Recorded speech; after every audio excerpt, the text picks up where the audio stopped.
నిజంగా ఊహించాలి మీరంతా ఎంతమంది వస్తారని. Thank you for coming. ఈ రోజున నిజం చెప్పాలంటే చాలా చాలా ఆనందంగా ఉంది. 45 సంవత్సరాల సుదీర్ఘ ఈ కళా సేవకి కేంద్ర ప్రభుత్వం గుర్తించి ఈ పద్మ విభూషణ్ అవార్డు ఇవ్వటం నిజంగా చాలా ఆనందంగా సంతోషంగా ఉంది. సో భారత ప్రభుత్వానికి దానికి వెనకుండి ఈ అవార్డు రావడానికి కారణభూతులైన ప్రతి ఒక్కరికి నా హృదయపూర్వక ధన్యవాదాలు తెలియజేస్తున్నాను.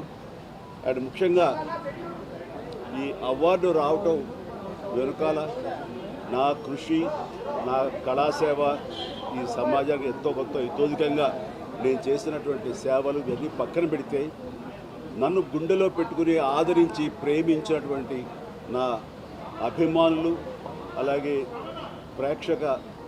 ప్రేక్షకులు, అలాగే నాకు ఎన్నో అవకాశాలు ఇచ్చి ఈ రోజున నన్ను నేను ఇలాగా తీర్చిదిద్దుకోవడానికి కారణభూతమైనటువంటి నా డైరెక్టర్స్కి, నా నిర్మాతలకి, నా ఇతర టెక్నీషియన్స్కి, ప్రతి ఒక్కరికి ఎవరైతే దోహదపడ్డారో ప్రతి ఒక్కరికి నేను ధన్యవాదాలు తెలియజేసుకుంటూ ఈ అవార్డ్ ఇదంతా వారి సహకారం నేను ఈ ఎత్తుకు ఎదగడానికి కారణమైనటువంటి వారందరిది.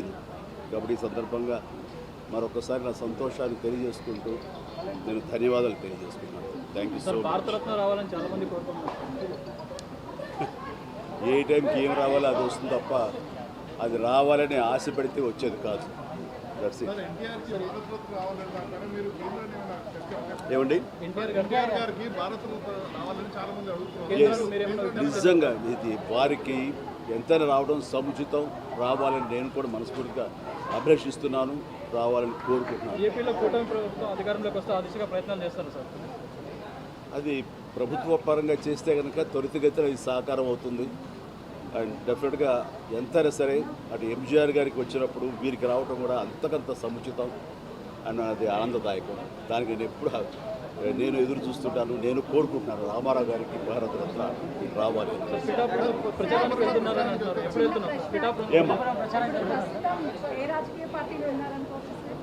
నేను రాజకీయాలకు అతీతంగా ఉన్నాను అనుకోవచ్చు. తర్వాత పిఠాపురానికి నేను వెళ్ళటం లేదండి, అది ముందుంచేది. ఇది మీడియాలో మీరు ఎందుకో స్పెక్యులేట్ చేశారు, అది మీరు పెంచి పోషించారు దానికి సమాధానం చెప్పాల్సిన అవసరం నాకు లేదు. నేను వెళ్ళటలేదు. బాబు మా కళ్యాణ్ బాబు దాన్ని రమ్మని ఎప్పుడూ కోరుకోలేదు. నా కంఫర్ట్ వదిలేస్తాడు.